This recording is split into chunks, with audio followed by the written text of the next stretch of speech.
Hello दोस्तों, क्या आपने कभी सोचा है कि क्यों भगवान हमारे पे कष्ट लाते हैं, हमें चुनौतियाँ देते हैं, क्यों हमारी ज़िंदगी में संघर्ष होता है। भगवान चाहे तो हमारी ज़िंदगी अच्छे से गुजर सकती है, लेकिन ऐसा वो क्यों नहीं करते। इस बात के लिए आज की ये कहानी है। एक बार एक किसान परमात्मा से बड़ा नाराज़ हो गया। कभी बाढ़ आ जाती है, कभी सूखा पड़ जाता है, कभी धूप बहुत ज़्यादा तेज़ हो जाती है, तो कभी ओले पड़ जाते हैं। हर बार कुछ ना कुछ होता ही रहता है और किसी न किसी कारण से उसकी जो फसल है वो खराब हो जाती है। एक दिन बड़ा तंग आकर उसने परमात्मा से कहा, देखिए प्रभु, आप परमात्मा हैं, लेकिन लगता है आपको खेती बाड़ी की ज़्यादा जानकारी नहीं है, इसीलिए आपको पता ही नहीं चलता कि किस फसल के लिए कैसा मौसम होना चाहिए। मैं प्रार्थना करता हूँ आपसे कि एक साल आप मुझे मौका दीजिए, जैसा मैं चाहूँ वैसा मौसम हो, फिर आप देखना मैं कैसे अन्न के भंडार भर दूँगा।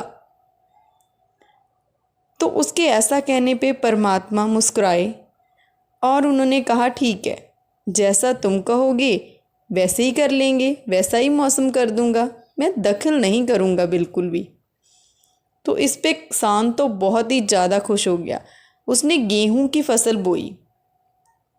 जब धूप चाही तब धूप मिली, जब पानी चाहा तब पानी मिला। तेज धूप, ओले, बाढ़, आंधी उसने आने ही नहीं दी।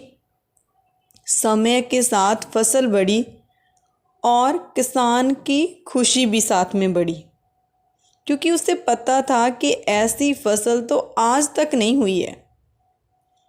किसान ने मन ही मन में सोचा, अब पता चलेगा परमात्मा को कि फसल कैसे करते हैं।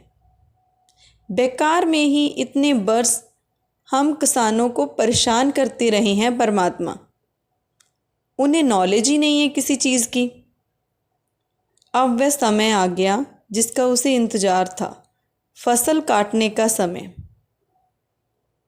अब किसान बड़े गर्व से फसल काटने गया, लेकिन जैसे ही फसल काटने लगा, एकदम से छाती पर हाथ रखकर बैठ गया। गेहूं की एक भी बल्ली के अंदर गेहूं नहीं थे, सारी की सारी बल्लियां अंदर से खाली थी। बड़ा दुखी हुआ। दुखी होकर उसने परमात्मा से कहा, प्रभु ये क्या हुआ? मैंने तो हर एक चीज़ अच्छे से दी फसल को, लेकिन फिर ये क्या हो गया? तब परमात्मा बोले, बेटे ये तो होना ही था, तुमने पौधों को संघर्ष करने का तो मौका ही नहीं दिया, ना तेज धूप में उनको तपने दिया, ना ही आंधी ओलों से उनको जूझने दिया, उनको किसी प्रकार की चुनौती का एहसास जरा भी नहीं होने दिया। इसीलिए सब पौधे खोखले रह गए हैं। क्योंकि जब आंधी आती है और तेज बारिश आती है, ओले गिरते हैं, तब पौधा अपने बल से ही खड़ा रहता है।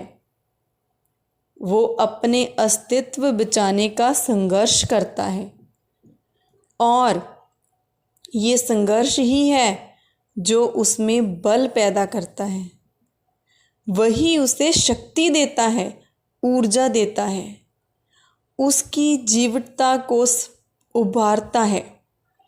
सोने को भी कुंदन बनने के लिए आग में तपना पड़ता है, हिथौड़े से उसकी पिटाई होती है, गलने जैसी चुनौतियों में से उसे गुजरना पड़ता है, तब जाकर उसकी जो आभा है वो उभरती है, उसे अनमोल बना देती है।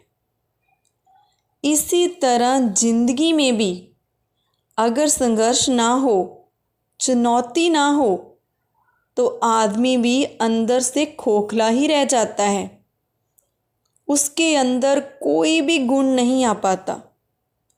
ये चुनौतियाँ ही तो हैं जो आदमी रूपी तलवार को धार देती हैं, उसे सक्षम और प्रखर बनाती हैं।